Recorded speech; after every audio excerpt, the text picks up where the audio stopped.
Hello dear friends, कैसे हैं आप सब। मैं राहुल मौर्य। दोस्तों, हम लोग आज पढ़ने वाले हैं सेल का मतलब कोशिका का थर्ड पार्ट, मतलब लास्ट पार्ट ये हमारा होगा। इसके बाद हम लोग बाद में इम्पोर्टेंट क्वेश्चन के बारे में हम लोग डिस्कस करेंगे आप लोगों से। फ़िलहाल आज हम लोग डिस्कस करने वाले हैं जो हमारा टॉपिक बच गए थे, कुछ चीज़ें थी हमारी, कुछ ऑर्गनल्स थे जो बचे हुए थे, हमको पढ़ने थे, तो हम लोग आज उसके बारे में जानकारी लेने वाले हैं। तो दोस्तों आइए स्टार्ट करते हैं वीडियो। लेकिन वीडियो स्टार्ट करने से पहले आपसे एक रिक्वेस्ट है, अगर आप चैनल पर नए हैं तो चैनल को तुरंत सब्सक्राइब कर लीजिए, जिससे कि आने वाली वीडियो आप तक आसानी से पहुंचती रहे। क्योंकि मेरे पास बायोलॉजी के अलावा फार्माकोनोसी के काफ़ी सारे मेरे पास वीडियोस, काफ़ी सारा मैटर मैं हमेशा डालता रहता हूं। तो और यूट्यूब हेल्प के नाम से मेरा एक प्लेलिस्ट है, उसमें मैं यूट्यूब हेल्पर्स के रूप में मतलब आप सबकी सहायता कर रहा हूँ। उसमें काफ़ी वीडियो बना चुका हूँ और उसमें काफ़ी आपको हेल्प मिलेगी। आप उसमें जा कर के प्लेलिस्ट में जा कर के देख सकते हैं। ठीक है फ्रेंड्स, तो आइए वीडियो स्टार्ट करते हैं। तो फिर हम लोग जो बच गया था हम लोगों का उस बार, उस वीडियो से आज हम लोग इसमें पढ़ने वाले हैं राइबोसोम्स के बारे में। दोस्तों, राइबोसोम्स क्या होता है और इसकी खोज और किसने और कब की थी, तो आज हम लोग सब चीज़ के बारे में डिस्कस करने वाले हैं एकदम आसान से बेहतरीन तरीके से। तो राइबोसोम, दोस्तों राइबोसोम की खोज 1950 में रोमानिया के जीव वैज्ञानिक जॉर्ज पैलेट के द्वारा हुई थी। ठीक है, किसके द्वारा? जॉर्ज पैलेट के द्वारा 1950 में रोमानिया के वैज्ञानिक थे, उनके द्वारा इसकी राइबोसोम्स की खोज हुई। किंतु इसका नाम राइबोसोम 1958 में वैज्ञानिक रिचर्ड वी रॉबर्ट्स ने रखा। मतलब इसका खोजकर्ता कोई दूसरा और नामकर्ता कोई दूसरा, जैसे लोग कहते हैं ना, नाम किसी का काम किसी का। तो इसके जो खोजकर्ता थे वो जॉर्ज पैलेट थे और इसका जो नामकरण करने वाले थे वो रिचर्ड बी रॉबर्ट्स थे, जिन्होंने 1958 में मतलब 8 साल बाद इसका नाम रखा। बच्चे के पैदा होने के 8 साल बाद इसका नाम रखा गया। ठीक है, और इसका जो केंद्रक और कोशिका झिल्ली के बीच मतलब कि ये कहाँ पाया जाता है कोशिका में, तो ये कोशिका के अंदर केंद्रक मतलब इसका जो मेन बीच का ऑर्गनल्स होता है वो, और कोशिका झिल्ली जो बाहरी परत होती है, इन दोनों के बीच लिक्विड टाइप का पदार्थ होता है। मतलब तरल पदार्थ बोले तो तरल पदार्थ के रूप में ये पाया जाता है। ठीक है, उसके बाद राइबोसोम्स का मुख्य कार्य क्या होता है, तो राइबोसोम जो होता है इसका मुख्य कार्य प्रोटीन को बनाना होता है। क्या होता है? राइबोसोम्स का मुख्य कार्य प्रोटीन को बनाना या प्रोटीन सिंथेसिस, इसको इंग्लिश में बोलते हैं सिंथेसिस, मीन्स बनाना ही होता है, और प्रोटीन का प्रोटीन हो गया।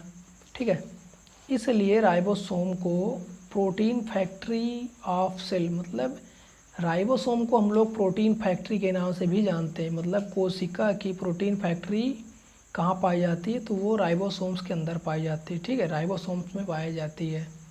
उसके बाद हम लोग पढ़ने वाले हैं केंद्रक के ऊपरी भाग पर छोटे छोटे छेद होते हैं जिनके सहारे राइबोसोम्स बाहर निकलते हैं। उन छिद्रों को क्या बोला जाता है दोस्तों? उन छिद्रों को बोलते हैं न्यूक्लियस पेयर कहा जाता है। मतलब इसे बोला जाता है, जैसे कि राइबोसोम्स बन गया तो बन करके वहीं तो अपने स्टोर में ही तो रहेगा नहीं, बाहर निकलेगा। तो बाहर निकलने के लिए कोई रास्ता होना चाहिए इसके लिए ना, तो उस रास्ते के बारे में बताया जा रहा है कि उसको हम लोग न्यूक्लियस पेयर बोलते हैं, न्यूक्लियस पेयर। ठीक है, ये हो गया हमारा। इसके बाद हम लोग सेकंड पढ़ने वाले हैं माइटोकॉन्ड्रिया के बारे में। जो माइटोकॉन्ड्रिया होता है ये क्या होता है और इसका यूज कहाँ और कैसे होता है। दोस्तों, जो माइटोकॉन्ड्रिया होता है ये हमारे बॉडी या हमारे सेल, माइटोकॉन्ड्रिया हमारे मतलब कोशिका के अंदर एनर्जी की ज़रूरत पड़ती है। तो एनर्जी लगातार बना करके तो काम कर नहीं सकते, क्योंकि हम हमेशा खाते तो रहते नहीं हैं, कभी खाते हैं कहीं बंद कर देते हैं। सुबह शाम 3 मीटिंग खाएंगे, बस 4 मीटिंग खाएंगे, इससे ज़्यादा तो लगातार खाएंगे नहीं, 24 घंटे होता है ना। तो इसलिए ये हमारी जो कोशिका होती है एनर्जी को स्टोर करने का काम करवाती है। तो ये कौन करता है? तो ये माइटोकॉन्ड्रिया जो होती है हमारे कोशिका के लिए एनर्जी मतलब शक्ति घर इसे बोलते हैं, या तो power house of the cell आप बोल सकते हैं। मतलब हमारे कोशिका के लिए ये एनर्जी को स्टोर करती है, जिससे कि हम लोग बाद में भी इसका यूज कर सकें, क्योंकि हमको 24 घंटे इसका काम करना पड़ता है, इसकी ज़रूरत पड़ती रहती है। ठीक है, तो इसके लिए हम ऐसा यूज करते हैं इसका। उसके बाद देख लेते हैं माइटोकॉन्ड्रिया की खोज। तो 1857 में माइटोकॉन्ड्रिया की खोज 1857 में रिचर्ड आल्टमैन, ठीक है, रिचर्ड आल्टमैन ने किया था।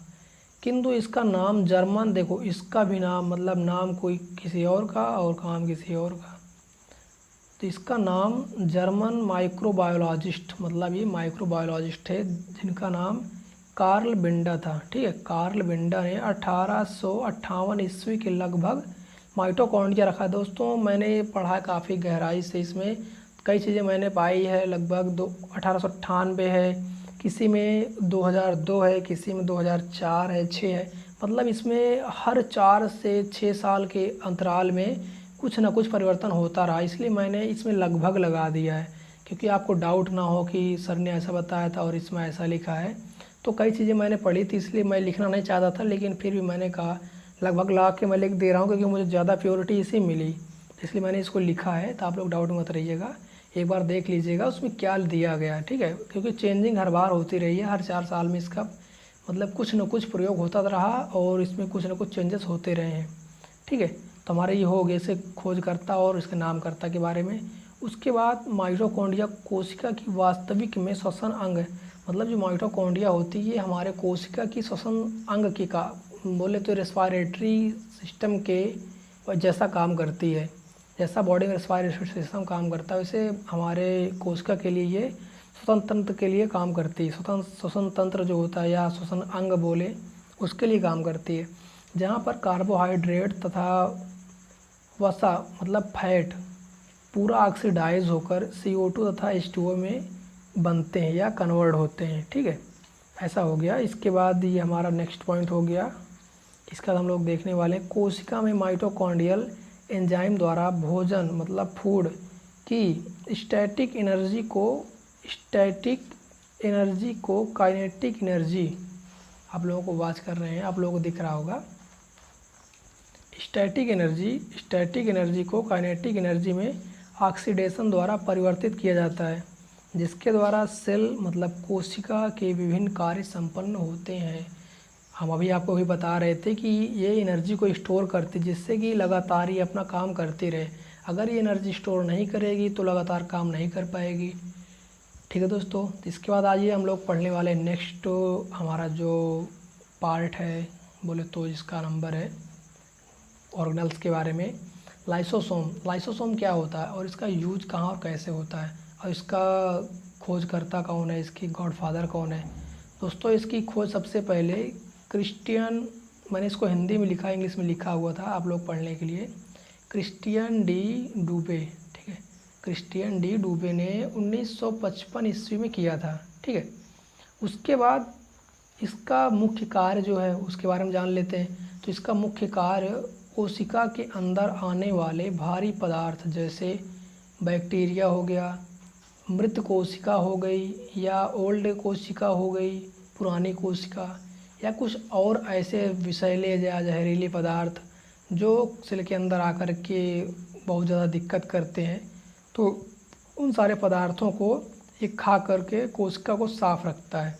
इसका ये काम होगी, जैसे कि बोले तो हर जगह सफाई कर्मचारी होते हैं, वैसे ही हमारे कोशिका के अंदर सफाई कर्मचारी का कार्य करता है एक तरह से, क्योंकि ये साफ़ सफाई का बहुत ज़्यादा ध्यान रखता है। तो इसका मेन कार्य यही होता है कि साफ़ सफाई को करता रहे और ध्यान में रख करके सारा कुछ काम करे, क्योंकि ये सेल को भी खा जाता है, ठीक है। अच्छी सेल्स हैं उनका सपोर्ट करता है, उनके लिए ये पुरानी डैमेज सेल को खा जाता है, जिससे कि साफ़ सफाई बने रहे। इसलिए इसे कोशिका की आत्महत्या या आत्मघाती थैली कहा जाता है। आप लोगों ने सुना होगा इसके बारे में, मैंने आपको डिटेल से बता दिया। इसे खोजकर्ता नामकर्ता के बारे में, इसका कैसा क्या है, इसका यूज और क्या क्या करता है, इसका वर्क क्या है, ठीक है दोस्तों। और उसके बाद हम लोग लास्ट बचा हुआ है इंडोप्लाज्मिक रेटिकुलम। ये क्या होता है, तो ये एक तरह से हमारे बॉडी के अंदर जैसा कि प्रोटीन बनता है तो उसको एक स्थान से दूसरे स्थान तक ले जाने का कार्य करता है, ठीक है। जैसा कि इसकी खोज गार्नियर एक वैज्ञानिक थे जिन्होंने 1827 ईस्वी में इसकी खोज की थी, जबकि इसका जो मुख्य कार्य है, इसका